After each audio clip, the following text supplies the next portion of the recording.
Très heureuse de vous retrouver pour le dernier point de l'information. Madame, Monsieur, bonsoir. Tout de suite, les titres de votre édition. Reprise des cours ce lundi 4 mars après plusieurs semaines d'interruption due à la grève des enseignants. Nos équipes de reportage ont sillonné quelques établissements scolaires ce lundi. Leur constat dans ce journal. Déclaration de patrimoine en Côte d'Ivoire. Le processus avance. Le bilan 2018 est satisfaisant selon la haute autorité pour la bonne gouvernance. Les chiffres également dans cette édition.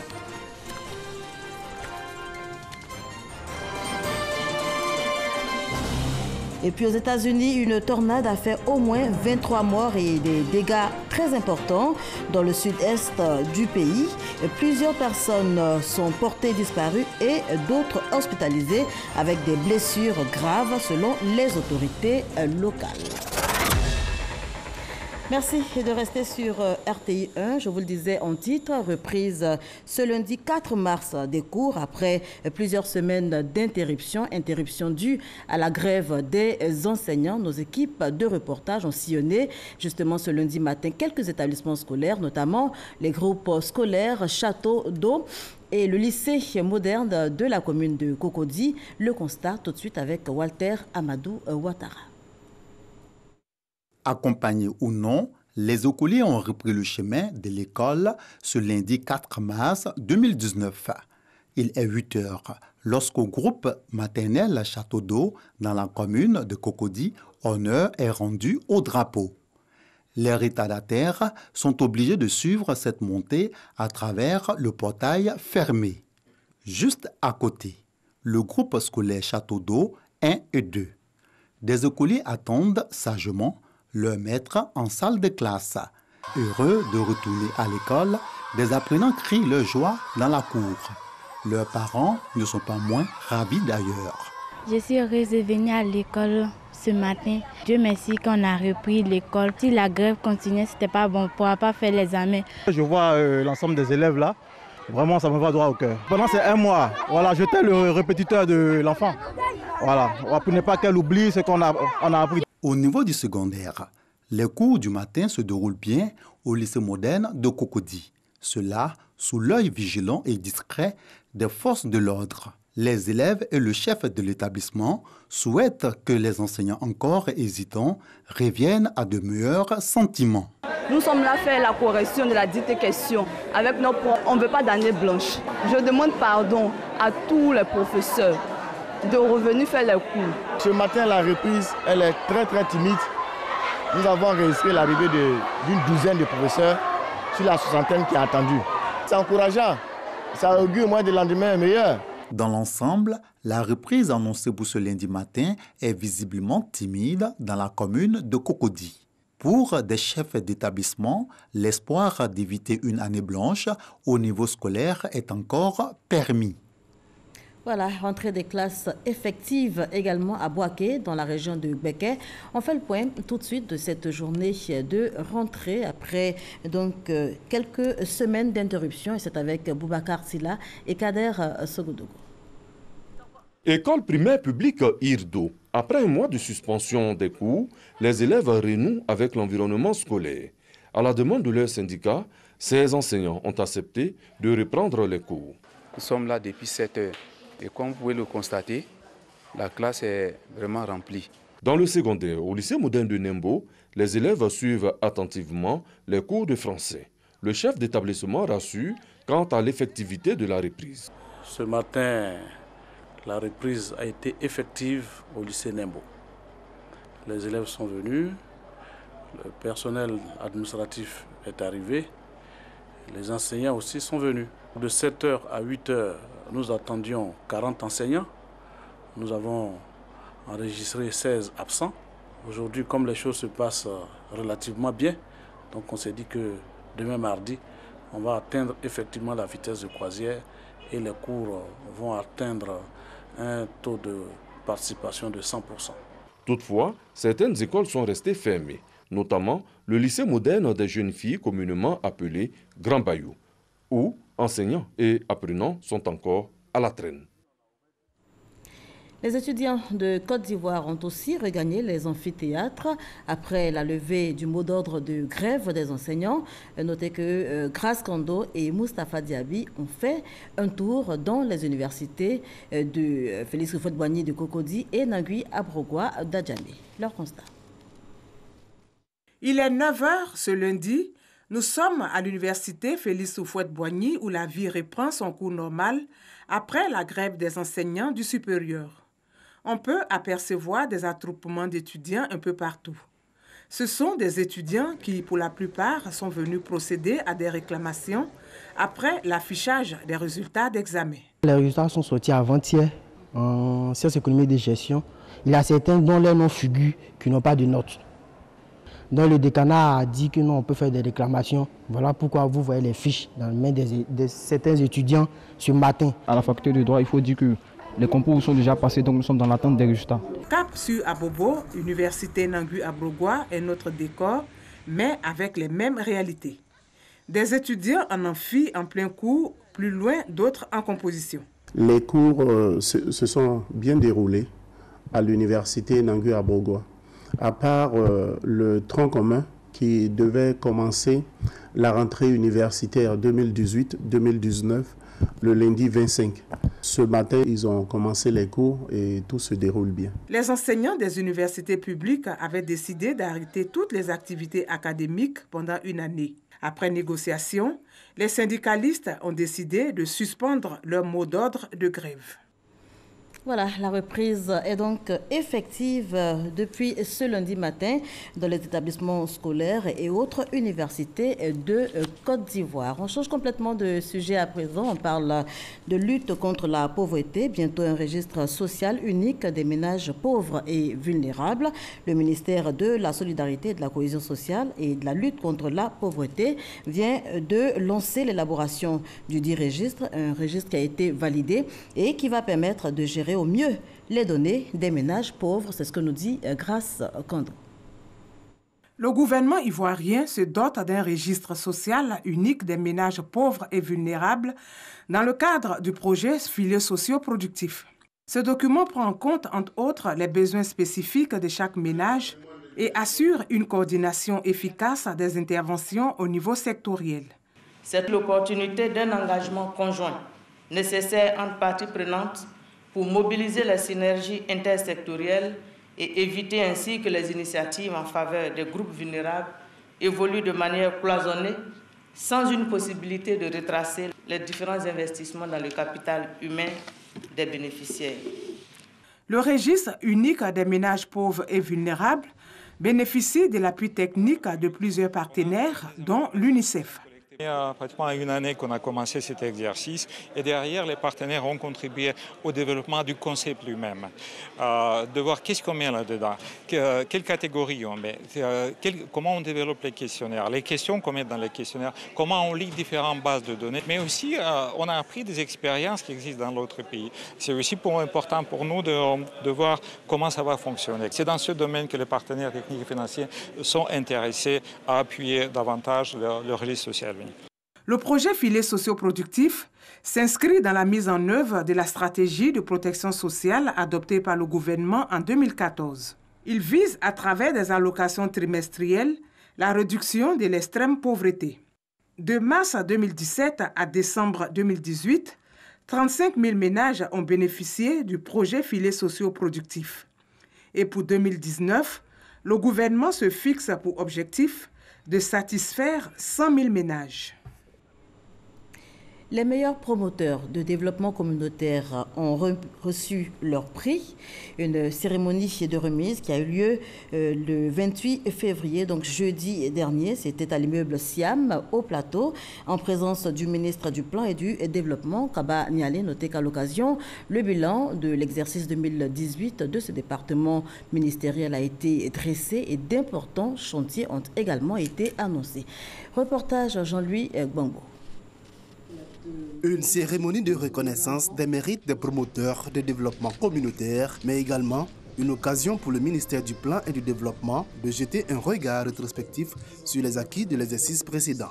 Le ministère du Plan et du Développement a élaboré et procédé au lancement du 5e recensement de la population et de l'habitat le 14 décembre 2018, la poursuite de l'opérationnalisation du dispositif de suivi et évaluation du Plan national de développement qui a permis de disposer d'un rapport de suivi du PND de l'exercice 2017. Des acquis, mais également des chantiers à réaliser et des défis à relever par le ministère. La mise en œuvre de la stratégie nationale de développement de la statistique. La question statistique demeure un grand défi. Nous avons bien sûr le recensement général de la population, dossier important.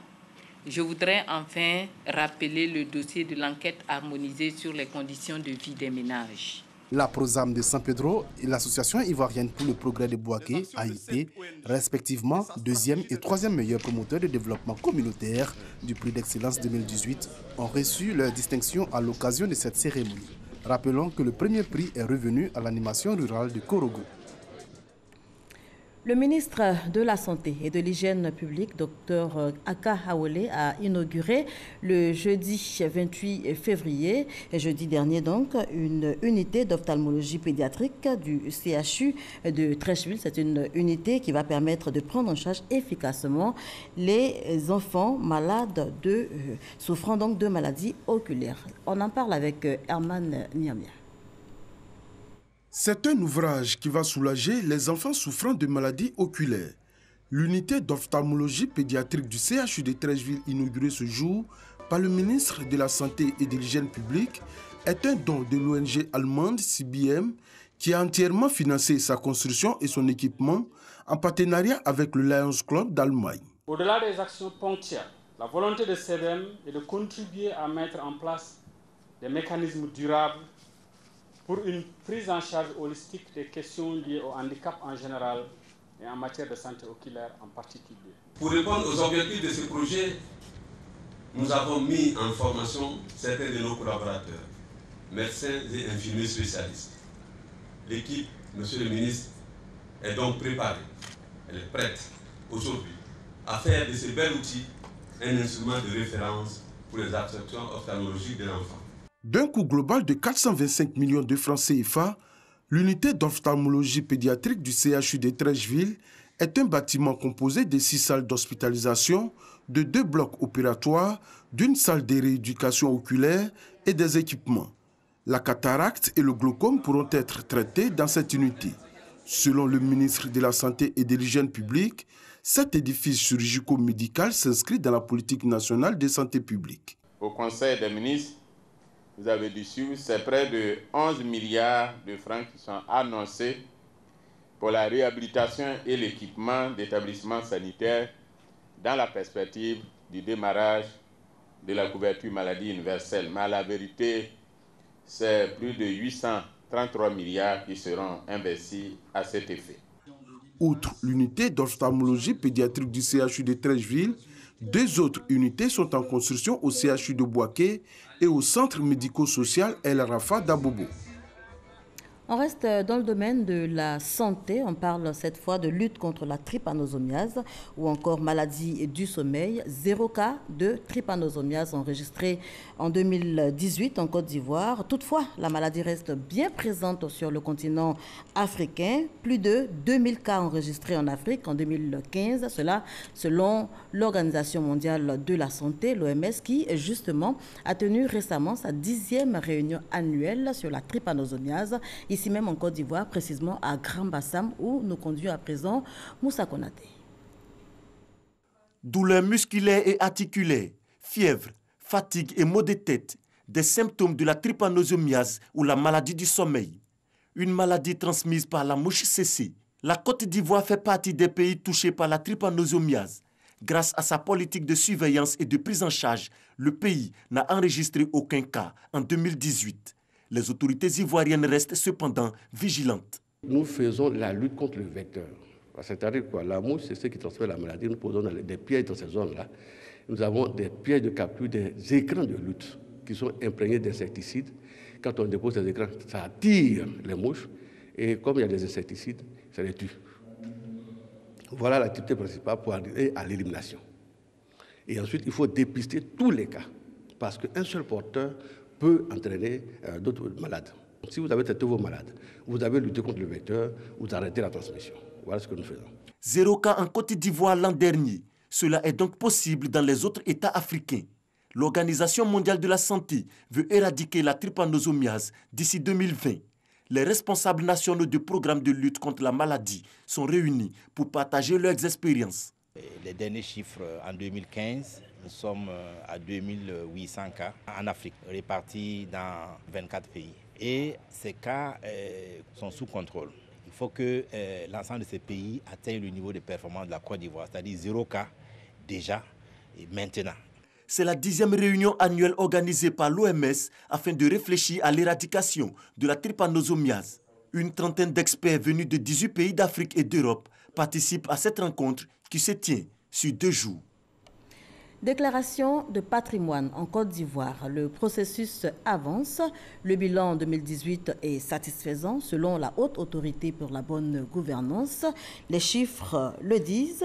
Notez que sur 6 888 personnes concernées, 5 358 ont déclaré leur patrimoine, ce qui représente environ 77,79%. Les explications de Kader Sogodoro. Des responsables de la Haute Autorité pour la bonne gouvernance qui applaudissent. Ils marquent ainsi leur satisfecit sur le travail accompli en 2018. Pour comprendre, revoyons le processus de déclaration de patrimoine. Henri-Augustin Aka, après 30 années passées à la Banque mondiale, est de retour en Côte d'Ivoire. Il a en charge le dossier. Qui est assujetti à la déclaration de patrimoine? Sont assujettis à la déclaration de patrimoine le président de la République. Le président de la République déclare et le vice-président déclare à la Cour des comptes. Et à partir du Premier ministre, nous enregistrons les déclarations des membres du gouvernement, les élus, c'est-à-dire sénateurs, députés, les magistrats, les vice-gouverneurs, les gouverneurs et les vice-gouverneurs, et toute personne qui fait usage des ressources financières de l'État. 7 grands groupes sont concernés. Les présidents d'institutions, au nombre de 15, 12 ont déclaré leur patrimoine. Les membres du gouvernement, 80 au total. Un chiffre qui tient compte des différents remaniements ministériels. 68 se sont soumis à l'exercice. Les membres du Conseil constitutionnel, sur 9, 8 se sont présentés à la haute autorité. Les élus, 1478 personnalités, 778 manquent à l'appel. Le plus mauvais score. Gouverneurs et vice-gouverneurs des districts, 12 au total, 8 ont confirmé. Les magistrats, 65 restants sur 646. Enfin, les gestionnaires de fonds publics, sur 4648 personnalités, 3981 ont validé. Sur un total général de 6 888 assujettis, 5 358 personnalités en Côte d'Ivoire ont déclaré leur patrimoine, ce qui représente un taux de 77,79%. Mais à quel moment une personnalité est amenée à déclarer son patrimoine? La déclaration de patrimoine se fait à la prise de fonction et à la cessation de fonction avec une mise à jour. Elle doit être faite dans des délais bien prescrits. Ceux qui ne déclarent pas ou qui sont retardataires sont soumis à des sanctions. Toute personne qui fait une fausse déclaration ou qui est retardataire doit être servie par voie d'huissier. Un bilan qui doit pouvoir rassurer les Ivoiriens. Avec eux, les amis du pays qui y amènent leur argent. La bonne gouvernance est certainement de mise dans le pays.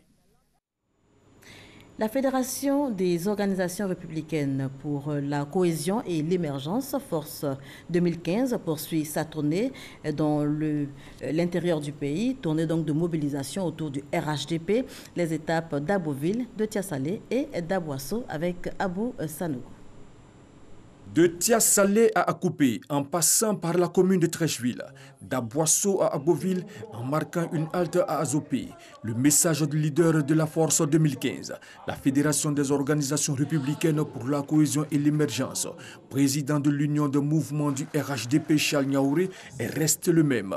Il s'agit pour nous d'aller partout, demander à nos frères et à nos sœurs d'être ensemble pour le développement de notre nation, de donner à la Côte d'Ivoire son développement en commençant par l'émergence en 2020 et surtout de rester unis derrière le parti politique qui nous tend vers ce développement, c'est-à-dire le RHDP, et derrière la personnalité qu'est le chef de l'État, président du RHDP, Alassane Ouattara.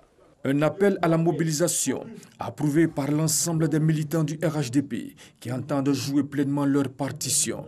L'heure est venue de démontrer sa conviction pour tout le travail que le président Alassane Ouattara a réalisé pour notre pays. Nous sommes déterminés à marcher avec le président Alassane Ouattara. Abosso attend dans la Côte d'Ivoire. Il a fallu attendre l'arrivée du président Alassane Ouattara pour que nous puissions constater toutes ces réalisations dans le sud Congo. Le bitumage de la voirie d'Akoupé est en train d'être exécuté. Ça, c'est une grande première. Les cadres d'Akoupé sont en train de s'organiser en accord avec la notabilité du département d'Akoupé pour que nous puissions aller dire merci au président de la République. La tournée dénommée Opération 2020 s'est bouclée, initiée par Charles Niaouré, président de la Force 2015 et de l'Union de mouvements du RHDP. Rendra visite aux militants du RHDP de toutes les villes et contrées de la Côte d'Ivoire. La paix et la cohésion, également au cœur de la convention de partenariat signée entre le groupe ivoirien Magic System et l'Union européenne. Une tournée dénommée UE Magic Tour vient d'être lancée, tournée qui va promouvoir donc les valeurs d'égalité, de justice et de démocratie auprès des populations de Côte d'Ivoire. 6 grandes villes du pays ont été ciblées, c'est ce que nous dit Issa Ayio. L'Union européenne veut utiliser la culture pour faire la promotion de ses actions en Côte d'Ivoire auprès des populations. Le groupe musical choisi, Magic System. Une convention de partenariat a donc été signée entre les deux parties. Les gens sont nés d'une couleur, d'une autre couleur, hommes, femmes. Nous, on pense que c'est important d'avoir une égalité, c'est important d'avoir une inclusivité. C'est important de protéger l'environnement. Ça, ce sont nos valeurs. Et c'est ça que je voudrais bien, quand on fait un tour en Côte d'Ivoire, je voudrais bien engager avec la population sur ces valeurs-là. Si vous voyez que je suis dans cette tournée, c'est parce que je me reconnais en ces populations et ces populations se reconnaissent en moi. Ce qui fait qu'aujourd'hui, avec l'Union européenne, nous arriverons ensemble à communiquer ces valeurs-là, à parler avec ces populations et ensemble, nous pouvons contribuer au développement de la Côte d'Ivoire parce que sans valeur, il n'y a pas de développement. Ce partenariat permettra de faire une tournée dénommée UE Magic Tour dans 6 villes, à savoir Abidjan, Daloa, Bouaké, Odjéné, Bondoukou et San Pedro. Il s'agira au cours de cette tournée pour les deux entités de partager des valeurs communes de prospérité, de justice, de démocratie et bien d'autres avec l'ensemble de la population. Plusieurs artistes sont conviés à cette tournée afin de véhiculer ces valeurs pour une émergence de la Côte d'Ivoire. La tournée démarre le 12 avril 2019 à Abidjan pour s'achever le 3 novembre prochain à Bouaké.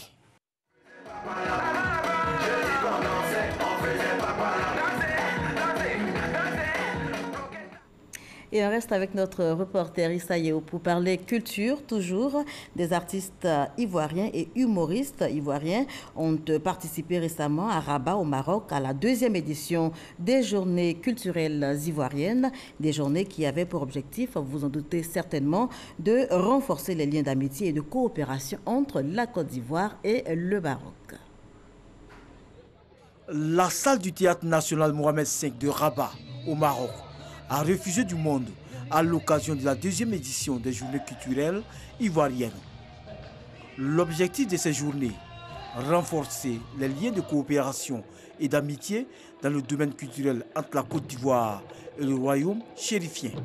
La compagnie des danses patrimoniales Remdé a fait une démonstration du patrimoine culturel ivoirien avec les Zaoulis.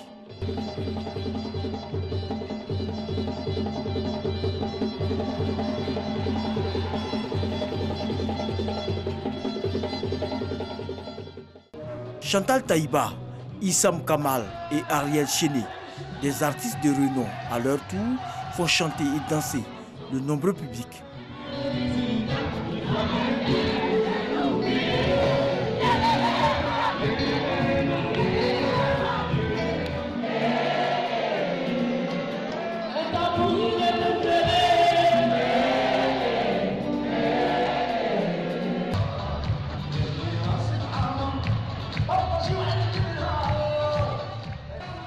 Cette soirée artistique est l'occasion pour l'ambassadeur de la Côte d'Ivoire au Maroc de saluer la clairvoyance du chef de l'État ivoirien et du roi Mohamed VI dans le renforcement de la coopération entre les deux pays.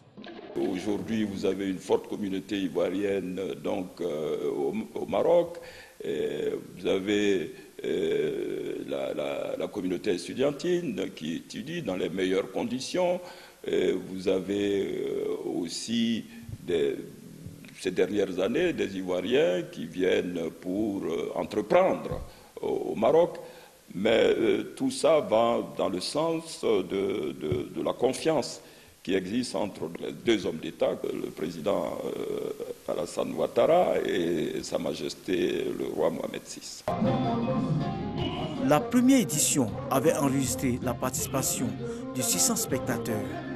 Pour cette deuxième édition, plus de 1500 spectateurs ont pris part à cette fête ivoiro-marocaine. La coopération Côte d'Ivoire-Qatar se porte également bien. L'ambassadeur de la Côte d'Ivoire au Qatar vient justement de présenter ses lettres de créance à l'émir qatari, Soro Wodjontele et Abou Sanogo.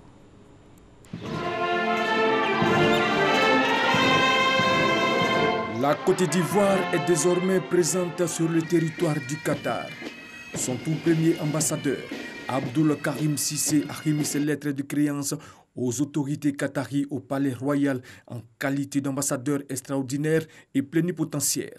Il a été officiellement accueilli par son Altesse Cheikh Tamim bin Hamad Al Thani, émir du Qatar. L'ouverture de l'ambassade ivoirienne au Qatar est née de la volonté du président de la République Alassane Ouattara, alors en visite en 2013 au Qatar. C'est 5 ans après que les formalités de réalisation ont été enclenchées. L'émir du Qatar a salué l'excellence des rapports entre son pays et la Côte d'Ivoire. À cette même cérémonie, 4 autres nouveaux ambassadeurs accrédités auprès de l'État du Qatar, à savoir les diplomates du Kenya, de l'Éthiopie, de la Slovaquie et de la République dominicaine.